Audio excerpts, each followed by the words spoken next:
I've been lucky to card some career scores on the channel. A 75 in Vegas, a 74 at home in Vancouver, and even a 66 on a short course in Palm Springs.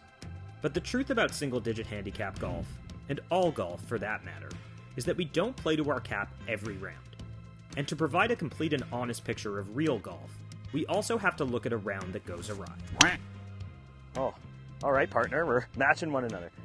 And before we dissect this round, I want to encourage all of you not to fret these rounds, but to accept them. That's always fun. 119 was the number? Yeah, 119. We'll back off a 9-iron. And part of that means we don't abandon our routine. No, I pushed it. Even when our execution fails us, we're still on the grind.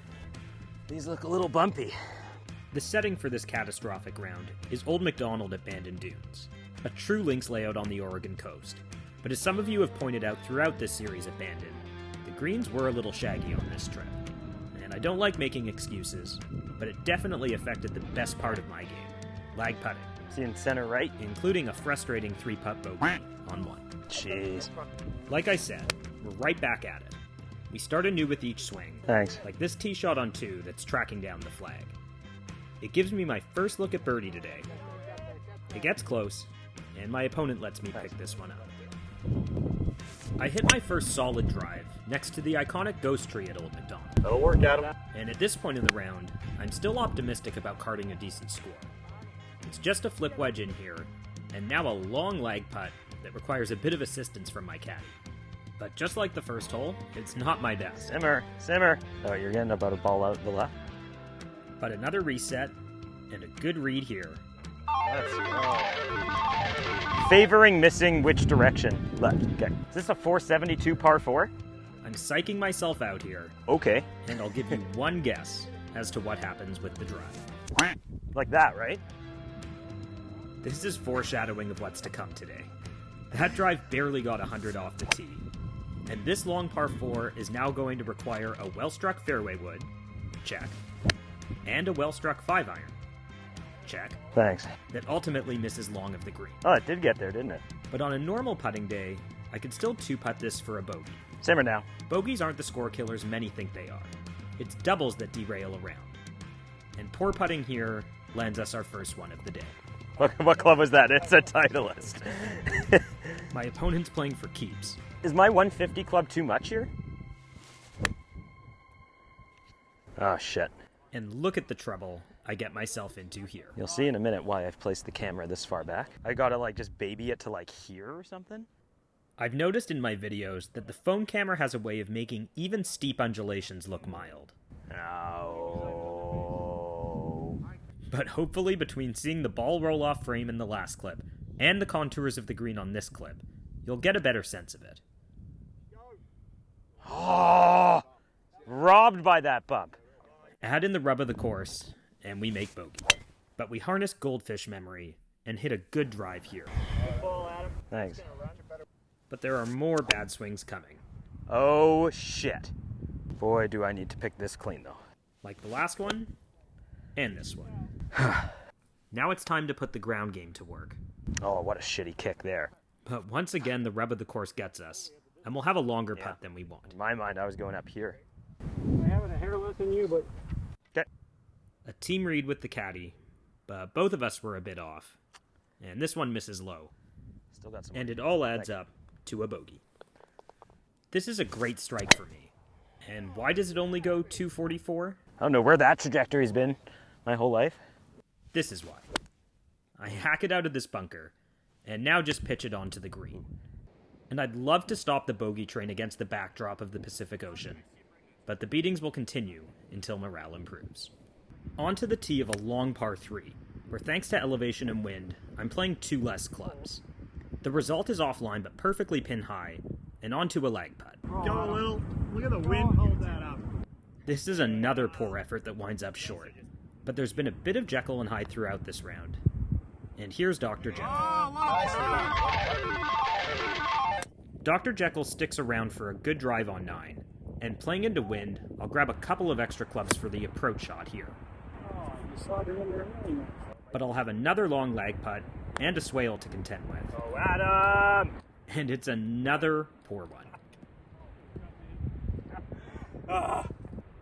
this isn't the look I wanted for par. And it rolls a bit past, and I'll settle for one more bogey. These aren't numbers I'm proud of. Let's just go on to the back. The back will start with some driver woes. I got all of this one, but it's on a bad line. And now from this nasty bunker, I'm forced to just wedge out. But in addition to the drive costing us a stroke, this flag hunting approach shot will too. This is probably the worst shot in my bag. High and soft with a 60 isn't really in my arsenal, and it's no surprise that I played this one over the back. And do you remember the undulating green on the 5th hole? Not bad. I'm putting right through it. It was makeable. Oh my God, that's gonna go in. Oh, look at that. And maybe my best shot of the day here. It will leave me this look for double. No good. It's a triple bogey 7. And as I hit another stray drive here on 11, I thought I should talk about how I've since limited these misses from my repertoire. Okay, driver, turn left. No, your other left. Not that far left. Let's actually just go back to the training center. Turn left. When possible, make a U-turn. To the point.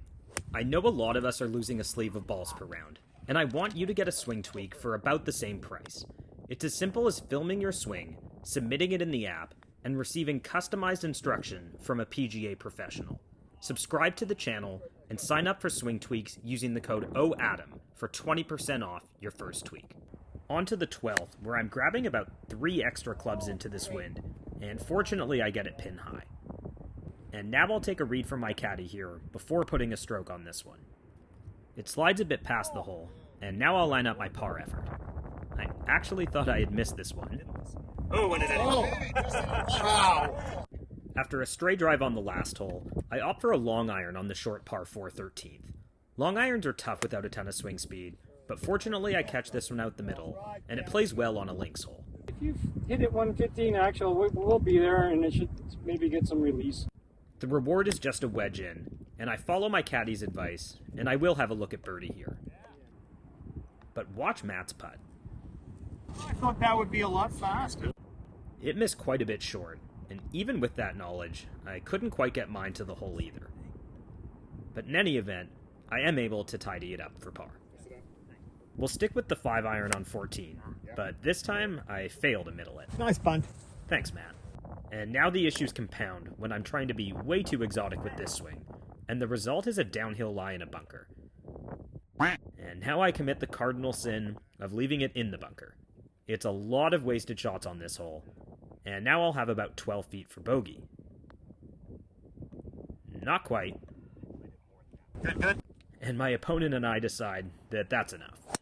From snap hooks and worm burners to high wipey fades, I wish I'd ironed out my driver swing before this trip. What happens there? Chase it and dig it up. Even my caddy's giving it to me. And now I do this.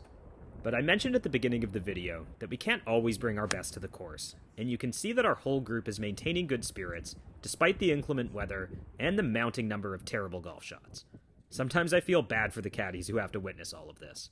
But in any event, I'm still going through my routine on every shot. I thought I'd hit a good one here, but the result will be another tough putt over a swale. And let's see how I do. Good roll. Not too bad.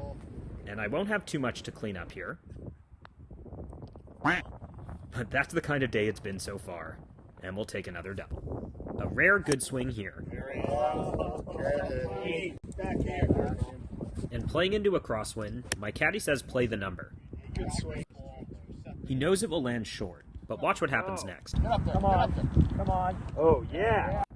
Indeed, it does get all the way to the back of the green, where once again, I've hit a lag putt that is terrible.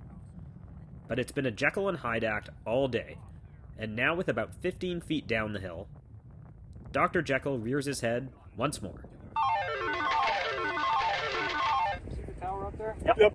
Emboldened by my last drive, I'm trying to follow my caddy's line here, but some combination of poor execution and the heavy wind blow it offline. It cost us a penalty, and just how heavy is this wind? I'll give you a preview of it here. We're contending with a lot, and I'm not making excuses. A better golfer than I knows how to play in the wind, but I'm struggling. It's a poor pitch onto the green with my 5th, and suddenly a 2-putt double is looking like my best result. I cozy it up close, but now I miss the tap-in double, and I'll take a triple heading into 18. Like I said, the good vibes never left during this round, and the golf gods reward me with my best drive of the day on 18. 149? But the approach is no joke. My caddy tells me to play it 180 just to the left of the pin, and wouldn't you know, I pull it off. I haven't had too many good looks at birdie today, but I'm not thinking about it over this one. Get in the hole. But it's not quite meant to be, and I'll tap it in for par.